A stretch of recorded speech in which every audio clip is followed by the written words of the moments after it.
여러분, 안녕. 자, 오늘도 신나는 과학 수업 시작해 볼까요? 고고! 자, 저번에 우리 생각해 보기 있었는데 기억나나요? 자, 여러분들 이거의 답 찾았나요? 날숨에는 이산화탄소의 비율이 산소의 비율보다 많을까? 라는 거의 답은 아니다.가 답이었어요. 짜자잔. 자, 들숨과 날숨에서의 각각 기체 성분의 퍼센테이지를 보면 다음과 같습니다. 자, 우선은 들숨 같은 경우는 우리 대기 중에 있는 질소, 산소, 수증기, 이산화탄소의 비율과 같아요. 그래서 대기 중에 있는 그 비율대로 우리 몸속으로 들어오는 거고, 날숨은 우리가 사용하고 남은 것들이 나오게 되는데, 보면은 산소랑 이산화탄소를 비교했을 때 산소가 훨씬 비율이 많습니다. 그런데 들숨과 날숨을 비교했을 때는 확실히 산소 비율은 날숨에서 떨어졌고 이산화탄소 비율은 증가한 것을 볼 수 있어요. 그래서 우리 몸에서 산소를 사용했고 이산화탄소를 내보냈다라는 걸 알 수 있습니다. 그리고 날숨에 이렇게 산소의 비율이 많기 때문에 우리가 인공호흡을 통해서 날숨을 불어넣으면 사람이 살 수 있는 거예요. 알겠나요? 자, 그러면 호흡 복습을 해볼게요. 선생님이 호흡에 두 가지가 있다고 했는데 외호흡과 내호흡이 있습니다. 외호흡은 우선 외부의 공기가 폐포로 들어오면 그 폐포를 둘러싼 모세혈관과 이 폐포에 있는 외부 공기 간에 기체 교환이 일어나는 걸 말하는데요.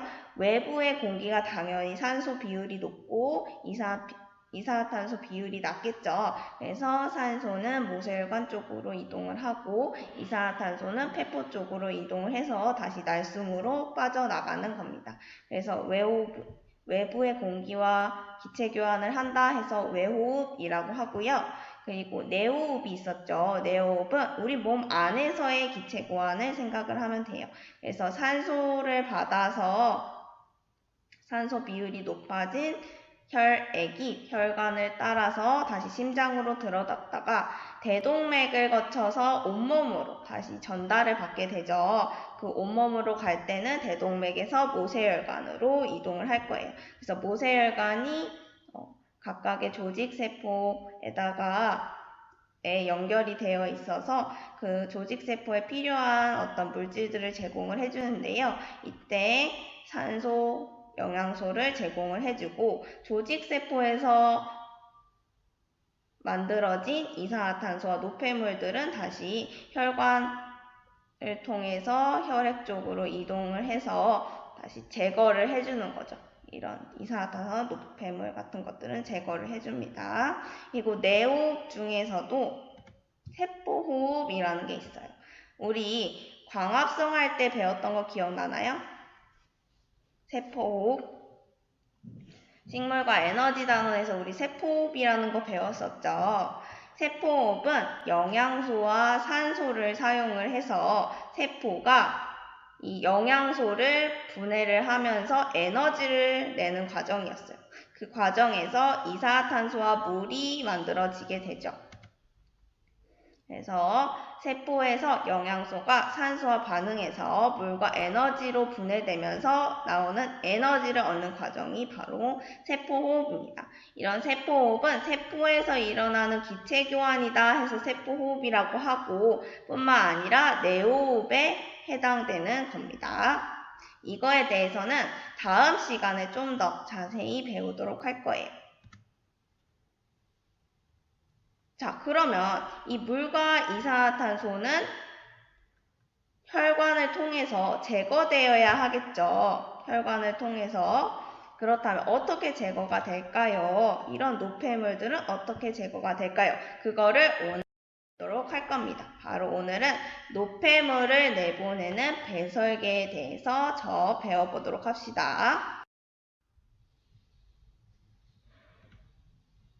자, 선생님이 이거 PDF 파일로 올려놨으니까 프린트 할 수 있는 친구들은 프린트해서 또는 그냥 이 프린트 할 수 없는 친구들은 노트 같은데 그냥 적어 놓으세요. 선생님 여러분들이 등교하고 나면은 이거를 프린트를 이미 해놔가지고 다시 제공을 할 거니까 그렇게 하도록 합시다. 자, 그래서 빈칸에 채우면서 수업을 들어주세요. 자, 먼저 배설계의 구조와 기능부터 알아볼게요. 그럼 배설계라고 하는데 배설이라는 거 뭘까요? 자, 여러분도 알 수 있을 텐데 자, 우선 배설은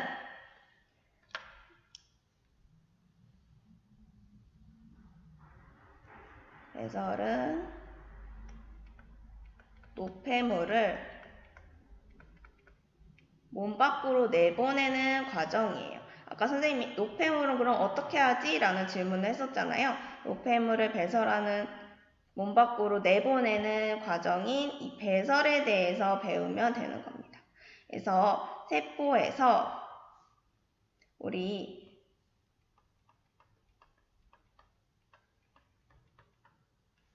영양소를 흡수했었잖아요. 아미노산 형태로 영양소를 흡수했었는데 이게 몸 안에서 다시 단백질 형태로 결합을 해서 우리가 사용하는 경우가 있어요.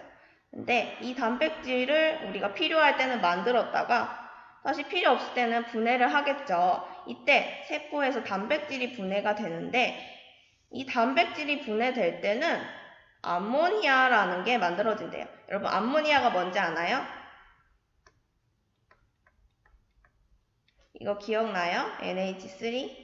이 암모니아라는 게 만들어지게 된대요. 왜냐하면 단백질은 어떤 원소로 구성되어 있냐 하면 탄소, 수소, 산소, 그리고 이 질소로 이루어져 있대요. 그래서 이 단백질을 분해하다 보면은 이 질소와 수소로 이루어져 있는 암모니아가 추가로 만들어진대요.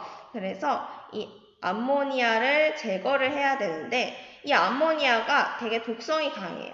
얘가 물에 녹으면 NH4 플러스 이런 형태로 되는데 얘가 이온 형태잖아요. 그래서 물을 많이 갖고 있단 말이에요. 그래서 우리 몸속에 있는 물이 필요한데 자꾸 물을 많이 갖고 있다 보니까 이 암모니아 형태가 별로 좋지 않아요. 그래서 얘를 간에 가져가요. 혈관을 통해서 간으로 전달이 되면 간에서 요소라는 형태로 바뀝니다. 요소는 어떻게 생겼냐면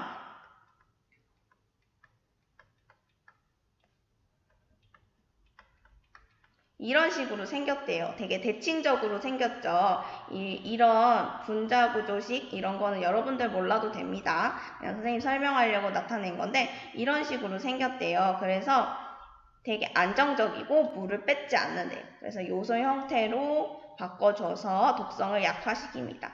그래서 여기 보면은 암모니아는 독성이 강한데 요소는 독성이 약하니까 이걸로 바꿔준다라고 되어 있죠.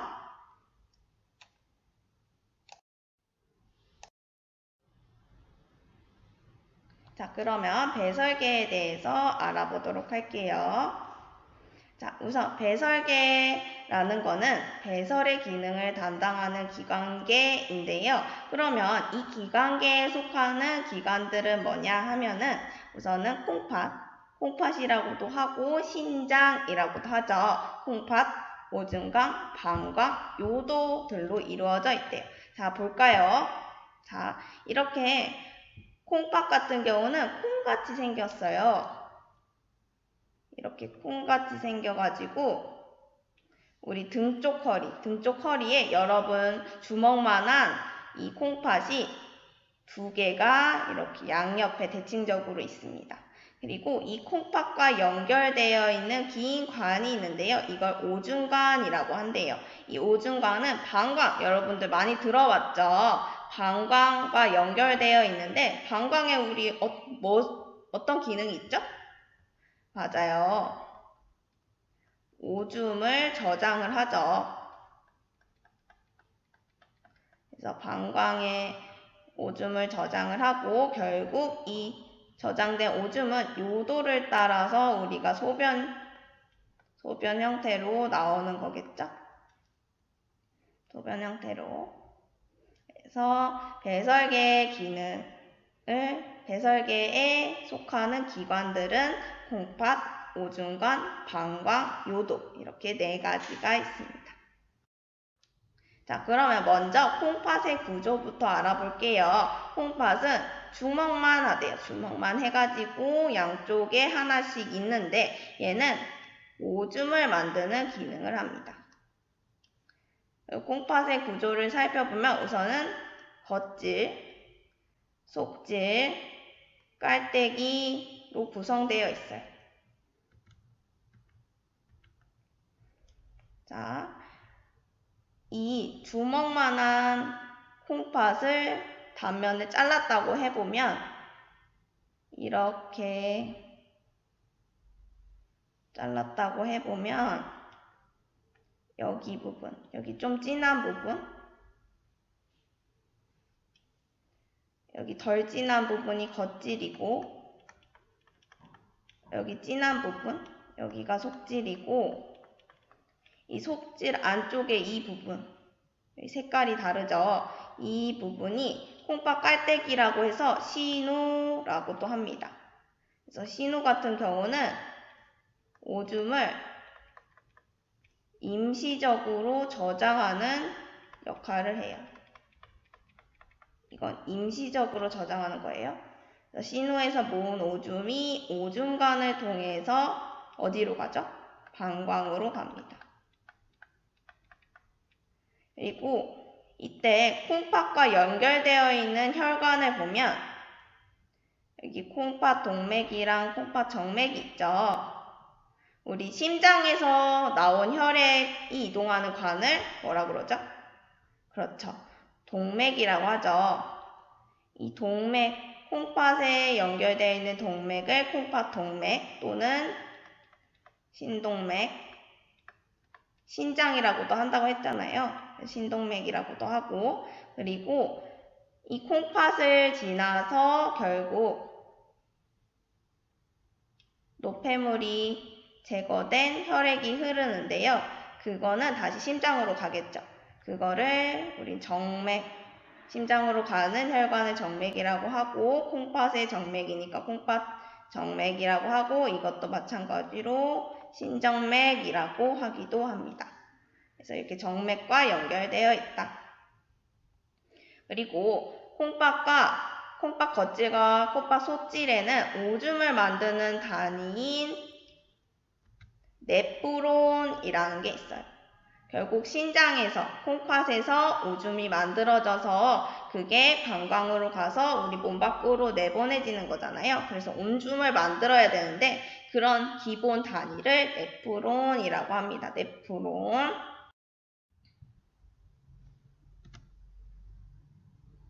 자, 그럼 네프론은 어떻게 생겼냐 보면은 이 그림같이 생겼대요. 자, 네프론을 간단하게 이런 식으로 나타낸다고 하면 이 겉질과 속질, 콩팥 겉질과 속질을 이런 식으로 가로질러서 이런 식으로 위치하고 있고 이 콩팥 한 개당 한 100만 개 정도의 네프론이 존재한대요. 그래서 이렇게 생긴 애들이 계속 이런 식으로 있는 거예요. 엄청 많이. 그래서 얘 네프론의 구조를 한번 살펴보면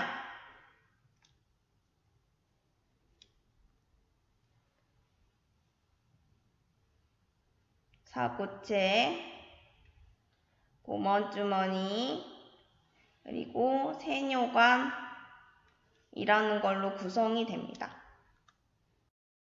자, 사구체, 고먼주머니, 세뇨관 이렇게 3가지로 구성이 돼요. 우선은 사구체는 여기 보면은 모세혈관이 실뭉치처럼 뭉쳐있는 부분이라고 되어 있죠. 아까 신장 쪽으로 혈액이 들어오는 이 혈관 뭐라고 했었죠? 그렇죠. 콩팥 동맥이라고 했었죠. 이 콩팥 동맥과 연결되어 있는 모세혈관이 막 이렇게 뭉쳐있는 거, 이거를 사구체라고 한대요. 이렇게 막 뭉쳐있다 보니까, 이렇게 굴곡이 막 이렇게 져 있다 보니까, 혈액이 막 이동을 하다가 관성에 의해서 튕겨 나옵니다. 이렇게 튕겨 나오는 걸 받는 부분이 있는데요. 받는 부분을 보먼주머니라고 해요. 이 혈액 중에서 일부 성분이 빠져나온 거를 받는 부분이 보먼주머니라고 해서 이 보먼주머니는 사구체를 감싸는 형태로 생겼습니다. 그리고 이 보먼주머니는 결국 관이랑 연결되어 있는데 이거를 세뇨관, 우리 뇨가 오줌이잖아요. 작은, 미세한 오줌, 관, 세뇨관과 연결되어 있습니다.